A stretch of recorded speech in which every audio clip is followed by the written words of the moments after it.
So when it comes down to the $1,000,000 question of how much gear do you need in order to start making money doing film and photography? Well, definitely not this much. What's good, creative fam? So personally, I think that one of the biggest lies that you hear when you first jump into the world of video is that you need a ton of gear. I mean, you have to provide every piece of gear that you're ever gonna need on set, and you should own it, which realistically is just really not all that true. Now, there is something that I like to call the big three, and that is the three most important pieces of gear that you should have. And those things basically fall around cameras. So you gotta have a camera with some type of lens set up. You're gonna need lighting, because lighting is huge. And then you're gonna want something to capture high quality audio. Now, how much you choose to invest into all these three different things is gonna depend on what you're shooting, but these are the main three areas that you need to invest in. And let's be honest, if you're investing a good amount of money, you can spend tons in these three areas alone. And we haven't even talked about drones, gimbals, sliders, jibs. I mean, you name it, there's gear everywhere. But I have a way I'm gonna help you guys break it down in ways that you can actually get your hand on more gear and spend less money. Now, before we jump into those, the number one rule that I have when it comes to buying gear is spend cash. Now, I know a lot of you guys are probably like tripping out already because you're like, gear is so expensive. Why would I spend cash when I could use a credit card or, whatever? As long as you are not having to go into debt, which debt's kind of a weird thing, but basically if you have the cash to buy it and then you choose to put it on a credit card so you can get points and all that stuff, totally okay. But if you are actually spending money that you don't have in hopes that by having the gear, you're now going to actually be able to make more money, that in most situations, I'm not gonna say all, but in most situations, that doesn't work. And what ends up happening is the gear ends up owning you instead of you owning the gear. Because when you have days when you're not actually going out and filming, or if you don't book a couple client jobs here and there, well, when you still have to make payments on that gear, but you're not seeing the return on investment immediately, you start to feel like that gear isn't necessarily worth it, and then you try to sell it, and then you never make back exactly what you paid on it, and then you end up taking a loss, but you still gotta make the payments.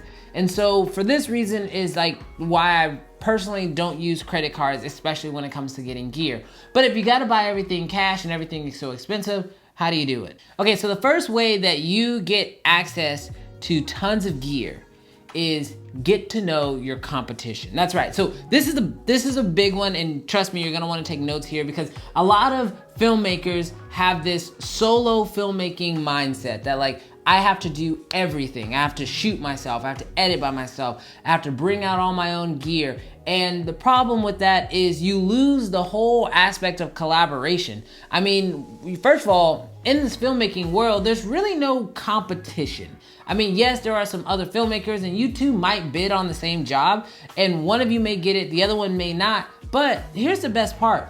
If you guys are working together and instead of looking at each other as competition and you start working together on projects, one, the projects actually turn out better because it's more collaborative. Two, you now have someone else involved. But most importantly, if you are working with people who you used to consider to be competition and they have access to gear because they bought it that you need, well, now just hire them to come out and help you shoot, and you're already getting paid for the job. So now you have access to an additional person, their creative background, but then also the gear that they have. In my opinion, this has been one of the most beneficial things for me in my business. I mean, for the longest time, I was honestly afraid to work with other creators because I was afraid they were gonna like steal the job from me, when realistically, that's just not the case. On top of that, once you start getting to bigger projects, it's almost impossible to shoot them all by yourself. So instead of looking at competition as competitors and people you don't want to work with, look at them as resources and start building those relationships. So that way, when you do have those jobs, you can call on them, have them help you out, but then also they'll bring out additional gear. All right, now the second way that I like to get access to gear that I quite frankly don't want to buy is I rent it. Now, I've talked about this on my channel a lot, but there are smart ways to rent gear and not smart ways to rent gear. And if you do it the wrong way, you're going to waste a ton of money, time, and probably end up blowing the whole deal. So here is the way that you should rent your gear. One, rent from a reputable rental source. Now, there are tons of different ones. There may be some local ones in your city. There's some national ones here in the US, but I will say that if you can rent from a reputable dealer, one, you know you're gonna get your gear on time. Also, you know the gear is going to work when you get it. The last thing you want to do is get gear in and then you have to figure out how to put it together. It's not updated, whatever. So you want to make sure that you're renting from a good source. But the other thing that I always recommend doing, and the reason why I recommend renting from these reputable sources, is because most of them have like a minimum of 4 days of renting. Well, that's actually exactly what you need, because you want to actually get your gear in about 2 days before your shoot. Take a day to prep it and start to learn it, especially if it's your first time renting it. On the second day, you want to put it through its paces as if you were going to actually be using it on set. Because the biggest thing about renting gear is you don't necessarily need your clients to know that you've rented this gear. It should just be a part of your workflow. And as far as they're concerned, you could own it or you could rent it. It shouldn't matter. That also goes into the point of how you budget. See, I also like renting gear because it forces me to budget and quote the price the accurate way. There's no way you're gonna take a loss on renting gear for your project. So you should always make sure that you're charging enough to not only make sure that you're making a decent living, you're covering your time, but also that all the gear that you're bringing out is valued and that it's paid for. This will also be really, really helpful when it comes to like writing out contracts and writing out deals and figuring out how much you should be charging for people. When you start renting gear, you start realizing how valuable your gear that you actually have is, and that's why renting is so beneficial. So make sure that when you rent your gear, that you rent it 2 days in advance. You have 1 day for prepping, another day for practice as if it's in the situation. Obviously on that third day is your shoot, but then on that last day, I recommend using that gear to capture something for fun. So that could be, you know, if you rent a camera or a lens, go out and just shoot more with that gear. So that way you can start to learn it even better. So that way the second time you rent that gear, you now know it better, and then that day one is a whole lot simpler. You can get more done on day 2, more done on day 3, and so on. So definitely go with 4-day rentals. Take a day to prep it, a day to practice, a day for your shoot, and then another day just to experiment with that gear. All right, and a third and final tip I have for you guys when it comes to buying gear or how to get gear, and that is to reinvest in yourself. Now, a lot of people say, oh, I reinvest in myself. I just keep buying more and more gear. But I can tell you, as someone who has bought a lot of gear, when you buy a lot of gear, not all of it's gonna hold its value, and not all of it's really stuff that's worth purchasing. I mean, I did a video where I talked about some of the products that I purchased and that I kind of regret it, and I'll have links to that up below, or up above and down below, wherever those things go. But one of the big things is that like there are just certain types of gear that almost always hold its value. For example, lenses.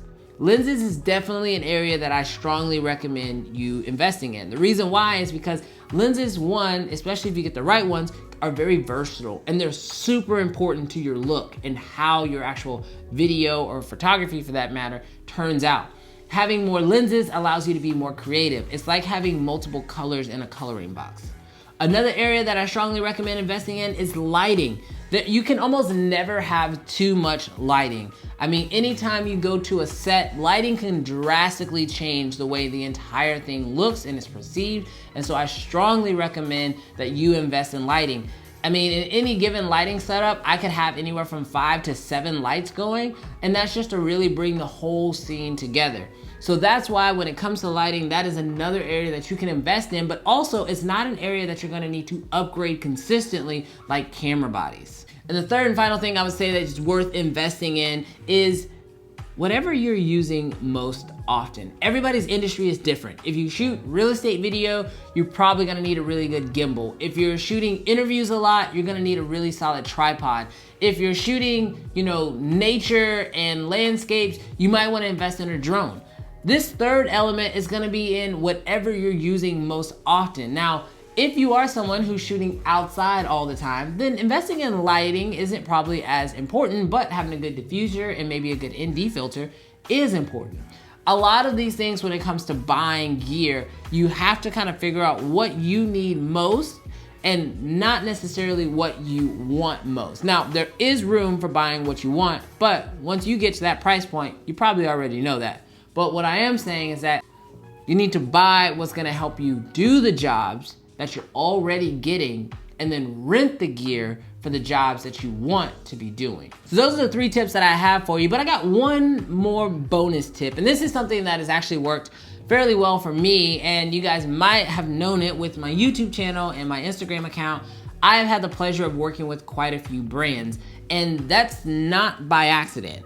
See, I built up an audience here on YouTube and over on Instagram all around the filmmaking niche, in hopes of working with filmmaking brands to get gear. See, that's another way that you can get gear. See, in today's world, an audience is just as valuable as your talent. And as crazy as that may sound, especially as a filmmaker or photographer, sometimes, depending on the size of your audience, it could be even more valuable.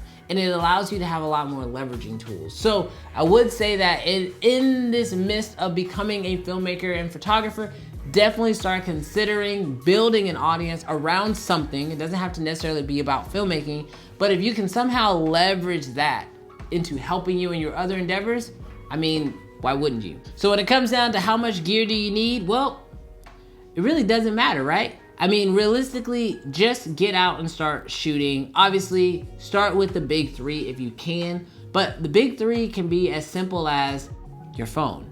I mean, it's a camera, it's got a light on it, it's got ways of connecting audio to it, and in fact, it's actually a little mini computer that you can edit right onto.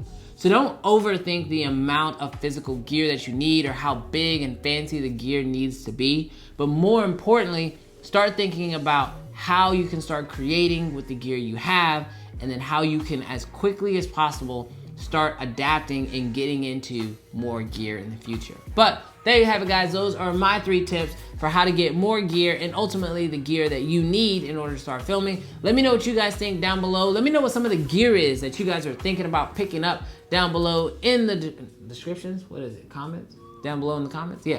Down below in the comments, and I'll catch you guys in the next video. Peace.